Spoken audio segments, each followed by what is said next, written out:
Hello all, my name is Yossi, and in today's short lesson I will try and clear up some misconceptions about prophecy. This lesson is dedicated to the memories of my parents, my father and teacher Avram Shmuel ben Simcha Bonim, and my mother and teacher Chana bat Shimon. For many years I've been holding discussions with people about the Tanach, what Christians call the Old Testament. I found that there seems to be quite a bit of confusion about the concept of prophecy. In this short video, I'll try and give a quick rundown of what a prophet is and how prophecy works. A prophet is a human being that God uses to transmit his message to mankind. A prophet is usually, but not always, someone on a very high spiritual level. Well, for most prophets, God takes control of the prophet's brain and sensory perception, so to speak, so that the prophet sees, hears, feels, etc. the prophecy that he or she is experiencing. Yet with that said, the prophet knows that he's having a prophetic experience. In general, the prophet is in a trance when experiencing prophecy, but he's not asleep. Dreams are not prophecies, and that's why Daniel, as great as he was, is not considered a prophet. In fact, the book of Daniel does not appear in the prophet section of the Tanakh, rather it appears in the writings section. In the case of most prophets, God initiates this communication. In general, the prophet must be in the proper frame of mind in order to receive a prophetic vision. For the most part, the prophet receives the prophecy in the form of visions, which he or she then interprets before transmitting the prophecy to his audience. In general, prophets must be initiated or trained in the craft of receiving and interpreting prophecy, God's transmitted message.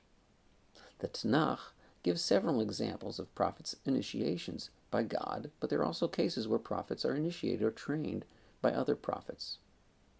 Some examples where God initiated the prophets are Exodus 3, the famous prophecy of Moses in the burning bush. First Shmuel, that's Samuel, chapter 3, reports the initiating prophecy of Shmuel, the only child prophet in the Tanakh. And Jeremiah chapter 1 reports the initiating prophecy of Jeremiah. There are, of course, other examples.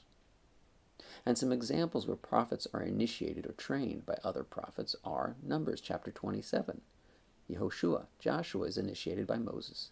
2 Kings chapter 2. Elisha is initiated by Elijah.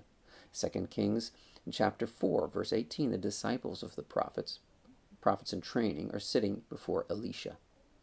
In general, God initiated communication with his prophets, but in some cases, most particularly the case of Israel's greatest prophet, Moshe Rabbeinu, Moses our teacher, the prophet was enabled to initiate prophecy on his own, at will, clearly communicating with God.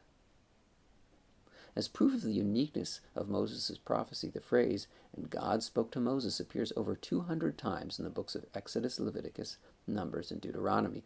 While God directly communicated with others, such as Abraham, Isaac, Jacob, Aaron, the wicked Bilam, even Cain, amongst others, there is no human being whose prophetic quality begins to approach that of Moses's. Well, this teaches us that some prophets were greater than others. Moses, of course, is the greatest prophet of all. His disciple, Joshua, was certainly not as great as his teacher, and while Elisha had twice the prophetic ability of his teacher, Elijah. Let's see 2 Kings chapter 2. One common misconception about events that appear in the Tanakh is that everything that is written actually occurred as opposed to being prophetic experience. The example of Moses' initiating prophecy, the burning bush, is one such example. Jeremiah's initiating prophecy of the almond tree and the bubbling pot is another.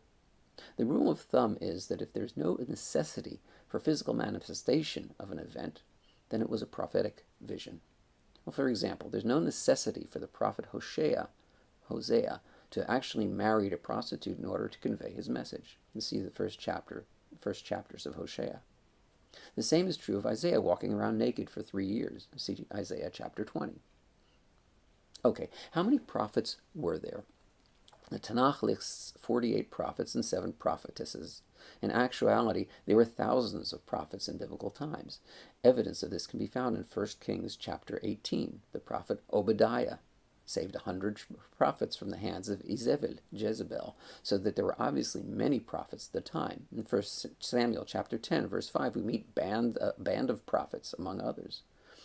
What happened to all these prophecies of these multitudes of prophets?